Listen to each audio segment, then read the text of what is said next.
Hey, this is Sky, and this will be my Necromancer tips and trick guide. And I will be using a staff and a scepter and focus. My utility skills are Well of Blood, Well of Power, Well of Suffering, Corrosive Poison Cloud, and Plague. My traits: 20 in Spite, 20 in Curses, 30 in Soul Reaping. From Spite I take Death's Embrace and Spiteful Marks. From Curses I take Terror and Focused Rituals. And from Soul Reaping I take Fear of Death, Master of Terror, and Soul Marks. And my main goal with this build is really just to throw down pain in every fight. Just from a distance, put down all my marks, put down all my wells. My wells being targeted means that I can stack them with my marks a lot more easily. And Plague I just threw on there because it keeps in tune with putting crap tons of conditions on people, and that's kind of what I'm just going for here. Just condition overload. Not much else I can do, but condition overload is going to be big in the fights. Alright, let me show you some footage.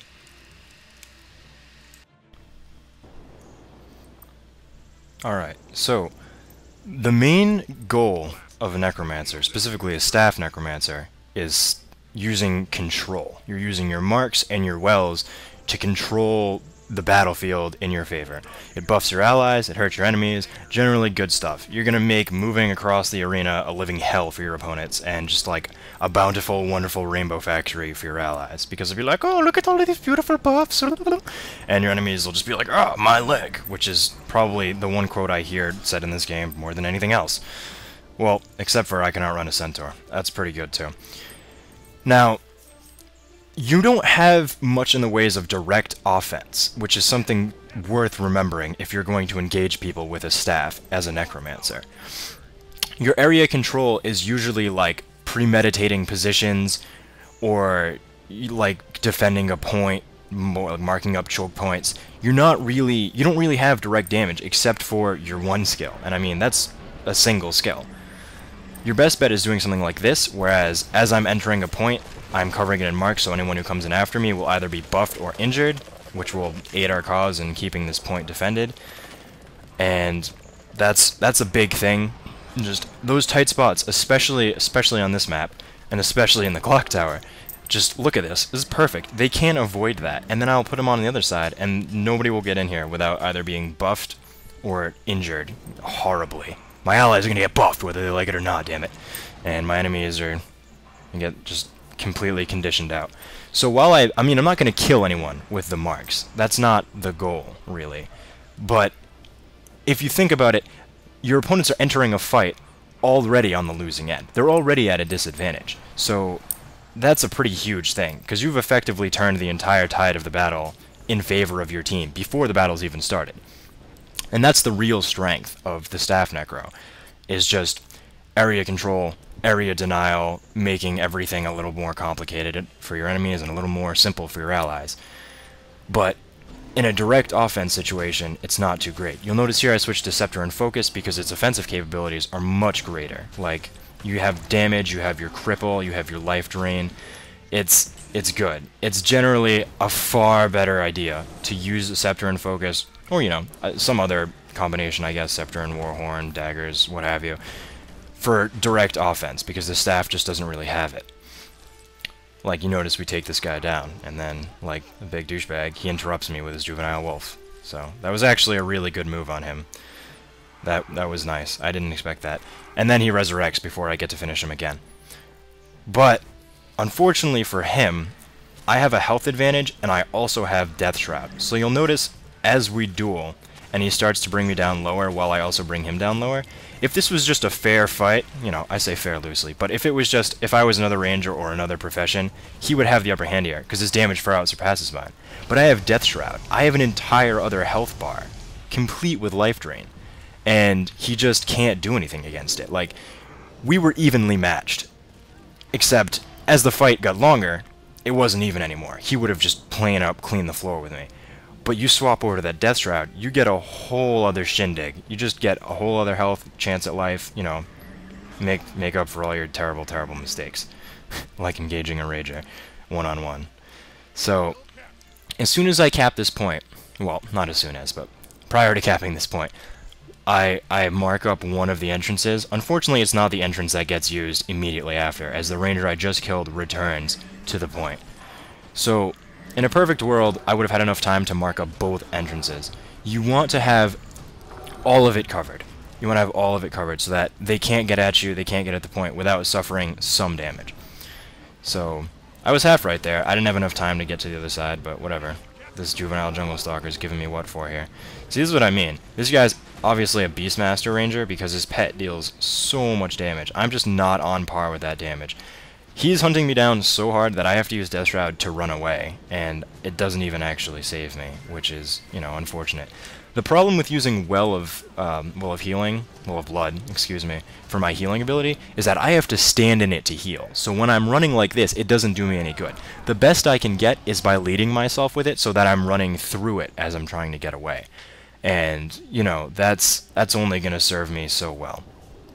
So you definitely, if you're going to run this build and the staff, you definitely want to keep in mind that you're primarily going to be a defensive role, as opposed to being mobile, being offensive, all that stuff.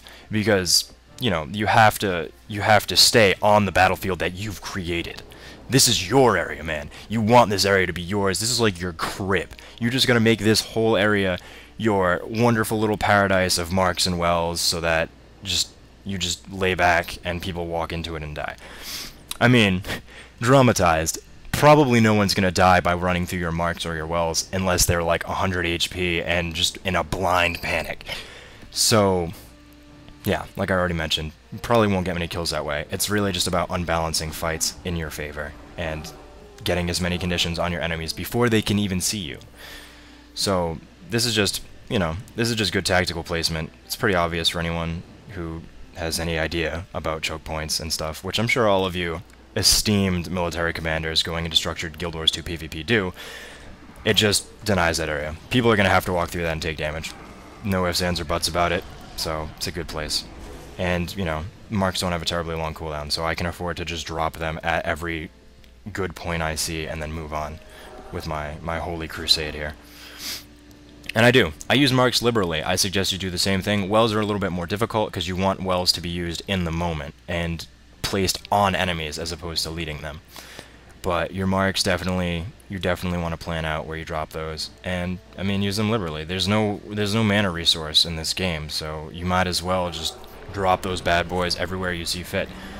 Especially since you're probably going to be dueling with the Scepter and Focus. So, you know, so what if your marks are on cooldown? Using them for a fight is a little tricky anyways. I don't suggest it. And if you are going to use it in a fight, if you're going to use your staff offensively, I would suggest waiting for a big fight where, you know, it's moving all over the place and it's a very mobile fight. It's not just like people standing there and fighting and just like at this giant stagnant battle. Because if they're moving, then you can put down marks. And all throughout the course of that fight, your allies will be stepping into them and blowing them up for your enemies and buffing themselves. So yeah, it's really only intelligent to use them in the heat of a big pitched battle. You're not going to just be using these just willy-nilly for like combat. Like, I'm not going to chase down a guy and be like, wait, come back here, I need you to step into this glowing green skull. That's another thing. They're really obvious. People are going to know when you place them. People are probably not going to walk into them unless they're terribly unobservant. So yeah, keep that in mind. If you're going to be sneaky with them, I suggest placing them behind terrain that people will likely dodge behind to get away, or just areas that people won't be able to see or won't be able to react to once they stumble on. And again, Death Shroud's your friend. Easily the most powerful tool in the Necromancer's entire arsenal. Second health bar, AoE damage, AoE fear for that matter, which goes well with the trait I picked, which damages with fear. And yeah, I mean, that's really it. This is really just a support defense build I have going on here, because that's all I could really do with the Necro in PvP. Maybe that's on me, maybe I'm just, you know, unimaginative.